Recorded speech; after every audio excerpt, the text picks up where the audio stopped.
जब हमको दुख मिल रहा है ना, हम भोग लिए ना, हम पाप चला गया, लेकिन हम क्या करते हैं? मान लो आपसे मुझे दुख मिला तो मैं क्या सोचते हूँ? आप मेरा शत्रु है। समझ रहे हो ना? ये तो मेरा दुख है, मेरा कर्म है, आप लाए हैं ना, आप मुझे मदद कर रहे हैं। ये वैष्णव फिलोसॉफी, इसको डाइजेस्ट करना कितना मुश्किल है। आप मेरे पीछे लगे हैं ना, मान लो आप मेरे पीछे लगे हैं, मुझे परेशानी में डाल रहे हैं, मैं क्या सोच रहा हूँ? प्रभु जी मेरा शत्रु है। आप शत्रु नहीं है, मेरा कर्मफल को आप लाए हैं। आप क्या कौन है? बंधु है, तो हैंडशेक करना चाहिए। कौन करेगा? कोई नहीं ऐसा सोचता, ये मेरा बंधु है। लेकिन आचार्य लोग को पता है, जैसे भक्ति सिद्धांत सरस्वती ठाकुर प्रभुपाद जी महाराज का आश्रम का पास एक जोगी था, आश्रम का पास एक जोगी थे। आपको पता है ना, वो उनका काम है सुबह से शाम तक भक्ति सिद्धांत सरस्वती ठाकुर को क्रिटिसाइज करना। कोई भी आदमी आता है ना, उनको क्रिटिसाइज करते हैं। वो जिस दिन शरीर छोड़े, जोगी ने जिस दिन शरीर छोड़े, ठाकुर जी ने रोने लगे। चिरा लोग बोलते आप उनके लिए क्यों रो रहे हैं? वो तो अपराधी थे, आपको क्रिटिसाइज कर। नहीं नहीं नहीं नहीं, वो मेरा बंधु थे, वो हर बार मुझे क्रिटिसाइज कर रहे थे ना, इसलिए मैं सावधान था, जैसे मेरा कोई गलती ना हो जाए। देखो कितना जो वैष्णव स्टैंडर्ड है, कितना ऊंचाई की चीज होता है। हम लोग का क्या इतना सुकृति नहीं है ना, संस्कार ज्यादा नहीं है, गुरु जी चरणों में ममता नहीं, इसलिए पकड़ना मुश्किल हो जाता है। शत्रु कोई नहीं है हमारा, ना तो कोई शत्रु है, ना तो कोई बंधु है, ना तो कोई उदासीन है। ये मन का भ्रम है। तो अगर आप मेरा पीछे लगे हैं ना, आप मान लो आप मुझे मैं सोचता हूँ आप शत्रु है, तो मुझे कोई कर्म करना पड़ेगा आपके लिए, आपको फिर कुछ बोलना पड़ेगा, नहीं तो थप्पड़ लगाना पड़ेगा, फिर नया कर्म शुरू हो गया। कर्म शुरू हो गया ना, तो मेरा कर्म आप लाए हैं ना, लेकिन मैं नहीं समझ रहा, मैं सोचता हूँ आप मेरा शत्रु है। तो शत्रु के लिए अब क्या कर रहा हूँ? फिर न्यू कर्म स्टार्ट कर रहा हूँ, तो कर्म बंधन शुरू हो गया। ऐसा तो शरीर चलता है। इसलिए नारद मुनि बोल रहा है, प्रवचन तुम मत सोचो ये तुम्हारा शत्रु है, तो ऐसा तुम भावना करेंगे ना, फिर एक नया कर्म करेंगे। लेकिन वो तो नया कर्म करने वाले नहीं थे ध्रुव महाराज, वो तो भगवान के पास जा रहे थे। लेकिन ये प्रवचन हमारे लिए है। अन्यस्य का अपराधम इति सुखम सति पुण्यम खियते दुखम सति पापम खियते इत्येवं प्रकारं मनुसंतस कुर्वनः जनः तमस संसारस्य पारम मुख्यम प्राप्नुवन्ति। तमस पारम प्राप्नुवन्ति, पारम मुख्यः। इसमें पार एक शब्द है ना, तमस का पार, तमस का मतलब संसार, संसार को तमस बोलते हैं। इसका पार का मतलब मुख्य। हम भोग लेना चाहिए, हम भोग रहे हैं। सुख दुख तो आता है, सेवा में भी आता है, नहीं आता है क्या? अब तो सेवक है, आपको पता है कितना सुख दुख है। अरे सुख दुख क्या है? कोई प्रश्न करेगा, मैं सेवा कर रहा हूँ, घर छोड़कर आया हूँ, भगवान का सेवा कर रहा हूँ, इतना सुख दुख क्यों मिल रहा है? तो आनंद में मैं रहूँगा तो भजन अच्छा होगा, ठाकुर जी का सेवा भी अच्छा होगा। ठाकुर जी दुख क्यों देते हैं? समझ रहे हो ना, क्यों दुख देते हैं?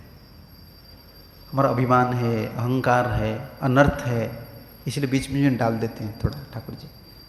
और भक्ति विनोद ठाकुर इनका समाधान दी है। तुम मत सोचो कि सुख दुख जो आता है ना, ये तुम्हारे भजन को विनाश करने के लिए आ रहा है, नुकसान करने के लिए आ रहा है। नहीं, तुम्हार सेवाय दुख है जो तुम सेई तो परम सुख, सेवा सुख दुख परम संपद, नासय विद्या दुख। सेवा में जो सुख दुख होता है ना, ये क्या है? सेवा सुख दुख परम संपद। क्यों संपद है? नासई अविद्या दुख, अविद्या है। सेवा में जो सुख दुख है वो सुख है, इसमें क्यों अविद्या चला जाए? हम शरीर पकड़े हैं ना, मुझे टाइम पता है, नहीं बोलना चाहिए मुझे पता है। ठाकुर जी बचा लेंगे, चिंता मत करो, कथा चलता है ना। सेवा में जो दुख है ना, इसमें सुख है। कोई सेवक को थोड़ा टाइम के लिए दुख मिलता है, आपको ऐसा लगे अभी करना मुश्किल है, मैं छोड़ दूंगा सेवा, तो ठाकुर जी चिंता में पड़ जाते, क्या छोड़ देंगे? देखो, अरे वो छोड़ना चाहते हैं, मैं तो उनको नहीं छोड़ूंगा। फिर किसी भी अरेंजमेंट आ जाता है। हमको धैर्य धरना चाहिए। सुख दुख जो है ना, संतोष में, ये मेरा प्रारब्ध है। इसे जो उच्च स्तर पर है वो कभी प्रारब्ध नहीं मानते हैं, वो वही श्लोक पर चले जाते हैं, ततेनो कंपा। ठाकुर जी उनका कमेंट्री में क्या लिखे हैं, तत्वनुकंपा में सनातन गोस्वामी ने लिखे हैं,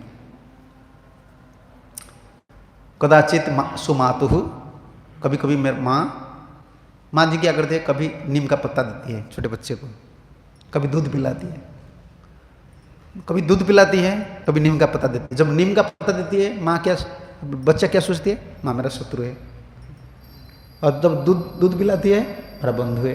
ठाकुर जी जब दुख देते हैं हम सोचते क्या, ठाकुर मेरा शत्रु है। जो ठाकुर जी सुख देते हैं तो हम सोचते हैं हाँ ठाकुर जी अच्छा, भगवान अच्छा, कृष्ण अच्छा। नहीं, ऐसा नहीं। हाँ, करतले प्रहरती चुंबती आश्लिष्यति, सनातन गोस्वामी लिख रहे हैं। वही माँ कभी चुम्बन देता है कि नहीं, गाल बोलते हैं ना, गाल में चुम्बन देता है और थप्पड़ भी लगाता है, थप्पड़ भी लगाती है और चुम्बन भी देती है। एक चीज है, अभी ज्यादा तुम दूध पी लियो ना, अभी पेट में कीड़ा हो गया, अभी थोड़ा चाहिए, नीम पत्ता चाहिए। ठाकुर जी दे देते हैं, माँ जी को पता है। इसमें अंतिम में लिखे हैं, हिताहितम मम हिताहितम मम प्रभु जानाति न तो अहम, मेरा हित क्या है अहित क्या है मुझे मेरा प्रभु जी को पता है। जैसे माँ जी को पता है बच्चे लोग के लिए हित क्या है अहित क्या है। जो सुख दे रहा है दुख रहा है वो मेरा माँ है ना, मेरा प्रभु है ना, कृष्ण, वो जो भी दे रहा है मेरा भलाई के लिए दे रहा है। उनका कमेंट्री ये लोचन है ना, कमेंट्री पर तात्पर्य क्यों लिखे, ये लोचन है। भागवत का लोचन कौन है, तात्पर्य में देखना। आचार्य लोग की तात्पर्य में भागवत को दर्शन करना है, अपना बुद्धि में दर्शन नहीं होता है भागवत। आचार्य लोग क्यों इधर ही से लिखे, तब ध्रुव महाराज, क्योंकि अंतिम ध्रुव महाराज का ये नारद मुनि का अंतिम श्लोक है, तब ध्रुव महाराज को बोलेंगे। ये टेस्ट कर रहे हैं ना उनको। ननु लोके अवमानादि जनितम तापम पीड़िते न कथमेव आत्मसंतोषम कर्तुम शक्यते। अगर हम ऐसे प्रवचन देंगे ना, आजकल बच्चे लोग कोई भी भक्त लोग ही पूछेंगे क्या आप बोल रहे हैं, इतना दुख होगा सुख होगा, कोई भजन कर सकता है? माइंड को कैसे बैलेंस करेंगे, प्रैक्टिकल नहीं है। तो आप जैसे बोल रहे प्रैक्टिकल नहीं है, आप जो बोलने वाले हैं ना उसका प्रश्न आचार्य लोग ने बोल दिए। ऐसा नहीं कोई आप क्यों प्रभुपाद संसार में सबको डिफीट करके आए, पूरा आचार्य टीचिंग, राधा दामोदर मंदिर के पास थे और ठाकुर जी ने सब व्यवस्था कर दी, सब ग्रंथ, सब कृपा, और रूप गोस्वामी की कृपा, जीव गोस्वामी की कृपा, आचार्य कृपा, आचार्य ममता, आचार्य जो निष्ठा है वो बल। दुर्बल शारीरिक दुर्बल, तुम्हारा जितना भी ज्ञान है वो दुर्बल है। ये ज्ञान में तुम दूसरे को सरफेस कर सकते हो, कन्विंस कर सकते हो, लेकिन खुद का भलाई नहीं कर सकते हो। बल होता है आचार्य बल, आचार्य उपासना। यही प्रभुपाद। ननु लोक अवमानादि जनितम तापम पीड़ितेन कथमेव आत्मसंतोषम क्रियते आत्मसंतम कर्तुम शक्यते। जब अवमानना कोई करता है, पीड़ा हो जाता है ना, तो संतोष कैसे आएगा मन में? झगड़ा हो गया ना तो मन में पीड़ा हो गया, फिर संतोष करना है। आप प्रवचन दे रहे हैं कि संतोष में रहो, संतोष में रहो, ये संभव है क्या? ध्रुव महाराज बोल रहे हैं इसको। विश्वनाथ चक्रवर्ती देखो मानसिक भाव उठा रहे हैं। अगर ध्रुव प्रश्न करेंगे वो मुझे इतना अपमान किए तो आप बोल रहे कि संतोष में रहो, तो पीड़ा हो रहा है ना मुझे, किसी संतोष में रहना है? नहीं, उसका भी फॉर्मूला है, भागवत दे रहे हैं। गुणाधिकान्मदम लिप्सेत, ये सबसे बड़ा इंपॉर्टेंट श्लोक है हम लोग के लिए, भागवत में ये रत्न है। गुणाधिकान्मदम लिप्सेत दनुक्रोश गुणाधमात् मैत्री समानात् अन्वेषेत न तापै अभिभूयते सोपेक्षा गुणै अधिकान पुंसाम दृष्ट्वा तस्मिन् प्रीति कुर्यात् न तु असूया। तात्पर्य देखिए, इतना सुंदर Prabhupada ji. Generally, when we find someone more qualified than ourselves, we become envious to him. Generally, if someone is qualified, envious to him. इधर देखो, सोपेक्षा गुणम अधिकान पुंसाम दृष्ट्वा तस्मिन् प्रीति कुर्यात् न तु असूया। हमसे कोई ज्यादा गुण मान ले हैं ना, चाहे रूप से हो, ज्ञान से हो, धन से हो, देखकर क्या होना चाहिए? खुश होना चाहिए। ठाकुर जी उनको दिए हैं ना, कितना भाग्यवान है। जनरल क्या होता है? ईर्षा। ईर्षा का मतलब गुण से दोष दर्शन करना, उनका गुण से दोष दर्शन करना। सोपेक्षा गुणाधमम दृष्ट्वा तस्मिन जने दया कुर्यात् न तो तिरस्कारम। देखो, we become envious to him. When we find someone less qualified, we derive him, and when we find someone equal, we become very proud of our activities. जो हमसे गुण से अधम है उनको देखना हम तिरस्कार करते हैं। क्या इतना दिन से भजन कर रहा है, कुछ भी नहीं, कोई प्रीचर नहीं, कुछ भी नहीं, उनको कुछ पता नहीं। दया कुर्यात्। संसार का जो ताप है, देखो एक शब्द है, न तापे अभिभूयते।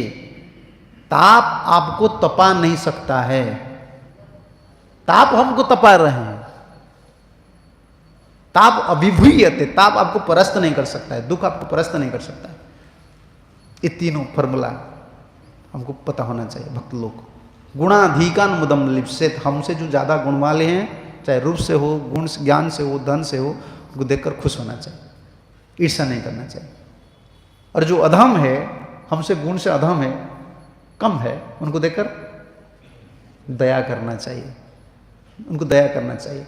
सोपेक्षा गुणाधमम दृष्टा तस्मिन जने दया कुर्यात् न तो तिरस्कारम। ये कुछ नहीं है, उनको कुछ पता नहीं, ये आलसी है, ऐसा है, वैसा है, नहीं, तिरस्कार नहीं करना चाहिए, दया करना चाहिए। तथा सो समानम गुणम पुरुषम दृष्ट्वा तत्र मैत्रीम सौहृद्यम कुर्यात् न तो स्पर्धा कुर्वन्। जो बराबर रहे ना, गुण की बराबर रहे, उनको दर्शन करके फ्रेंडशिप करना चाहिए, स्पर्धा नहीं करना चाहिए। तुम क्या कर रहे हो? आजकल ऐसा हो रहा है ना, कोई फ्रेंड्स बोलते हैं, कभी भी दो बंधु जो बातचीत करते हैं, देख लो क्या बोलते हैं, तुम कहाँ हो? मैं इंदौर में हूँ। अब तुम इंदौर में हो, कितना फ्लैट है तुम्हारा? वो बोलता है मेरा मुंबई में 2 फ्लैट है। वो बोलता है, कोई किसका बात नहीं सुनता है, वो बोलता है ऐसा है, मेरा इधर एक प्लॉट है, उधर एक प्लॉट है, मेरा लड़का इधर पढ़ रहा है, वो भी ऐसा बोलता है। ये स्पर्धा है, कोई मैत्री नहीं है। आजकल मैत्री कुछ भी नहीं है। प्रभुपाद कहा करते हैं ना, you can not find true love and trust. कोई किसको प्रेम नहीं करता है। आसुरिक भाव है ना, असुर, दो असुर एक स्थान पर रहते हैं, समझ रहे हो ना? समुद्र जब मंथन होता था, देखो लगता है कि असुर लोग का यूनिट बहुत स्ट्रांग है, काम तो कर रहे हैं, लेकिन सबका मन का भाव अलग है। जब अमृत निकलने लगा तब देखो पिताजी के हाथ से लड़का भी छीन कर ले जाता है। मैं ज़्यादा श्रम किया हूँ, आप क्या किए हैं? आप तो खड़े थे, आपस में झगड़ा चल रहा है। अब यही है डिवन मेंटालिटी। लगता है सब यूनाइट है, कुछ नहीं। हम लोग का ऐसा भाव कभी नहीं होना चाहिए।